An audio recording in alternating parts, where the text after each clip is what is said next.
I'm just behind the mountains here, headed, I may have already passed the actual map dot that is Jericho, but I wanted to show you a little bit of what's going on with this thing. So here's the user mode I have set up for off-road. Traction controls at like 6 or something. Oh no, it's at 4. I can count, don't worry. There's a little light here that blinks. When I give it throttle, you'll see. You see that? So the bike tries to slide out because it's got so much power, and that traction control keeps, so I'll just go full throttle right here from 20 miles an hour.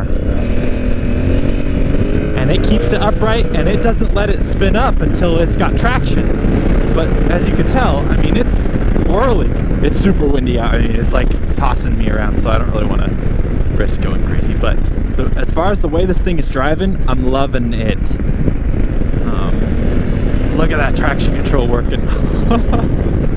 This this phone call slash, I think they call it a menu. Anyway, you pull this back, just tap it, and now I'm back to Android Auto, right? So it's showing where I'm at, showing when I'm stopped, I can tap on it and change the zoom level, but I can't do that while I'm running. So on the left side, I got all these thumb switches, and that's how I'm navigating here. So you see the blue circle on the bottom left. That's what is selected, if you can tell. It's the little white circle. If I push enter, that takes me to my Android Auto app page, basically, where I can go into YouTube Music, Google Play Music, but like all these things are accessible.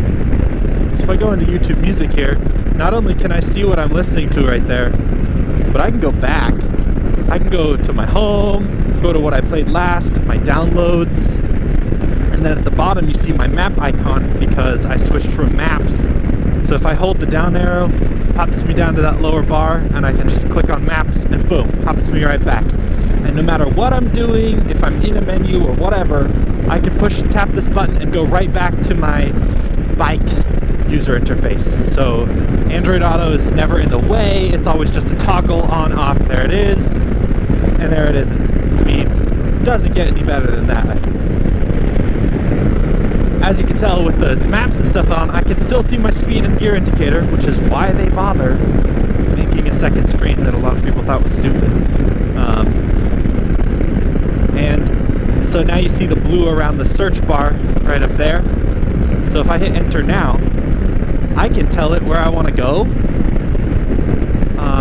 I can do that by category. So just gas stations, whatever. So if I need fuel, I can go gas stations. It's looking for results. I might not have cell service, so this will be pretty uninteresting. But a few minutes ago, oh yeah, there you go. So it shows you kind of what's around. You can cycle through the results here, get to see the reviews of them, blah blah blah, how many minutes away they are. And if I set go here, this is to the 76 that's right in front of me. Click go again, this is navigate. Now it's telling me, oh, just stay on this road. 7 miles. How sweet is that? There's this function key over here, and it's not just volume, so it's got this is a button that cycles through kind of the auxiliary things. So right now I don't have them, but when I get heated grips, this button will cycle between my volumes and my heated grips and so on. So I push this, and up on my screen you see my volume, and then on this other side I've got a little toggle switch, so I just volume up, volume down. Whenever I just stop fussing with it, it goes away. Oh, that traction control is gnarly, man. It really, you have control over how much you power slide, which is unbelievable. I mean, that is so crazy. I'm gonna have to get used to trusting the computer. This bike is exactly what I needed. It's just big enough to do those big days that I was talking about and to go explore, but when it comes down to it, there is still a seriously important place for that XRL.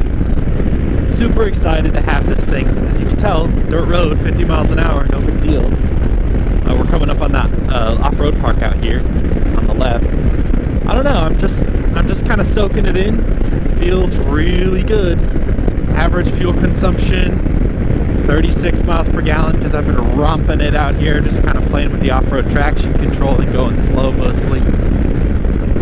Overall, real happy with it. Shows me my total range there, second one down, so 162. And I'm thinking this was a worthy purchase. This ride is definitely harsher than the XRL though. This thing is perfect for a weekend trip, perfect for a long adventure day. Really, really excited to see where this thing takes me. So I just ended on the gravel, go back to my user modes. Quick user 1 is my pavement one. The settings update, I pulled the clutch in to let the ECU know I'm ready for the power change. And now it's got like way more power.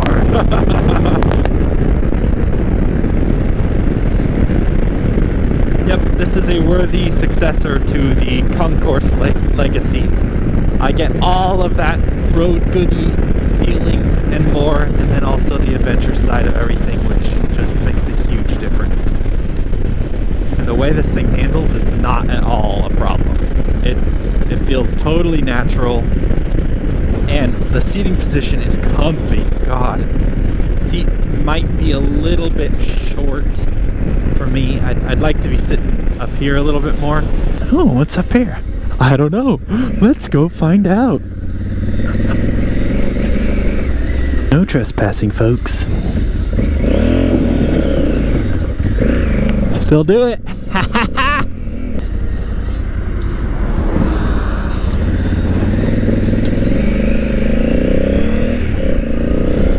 But 40s, 50, 60.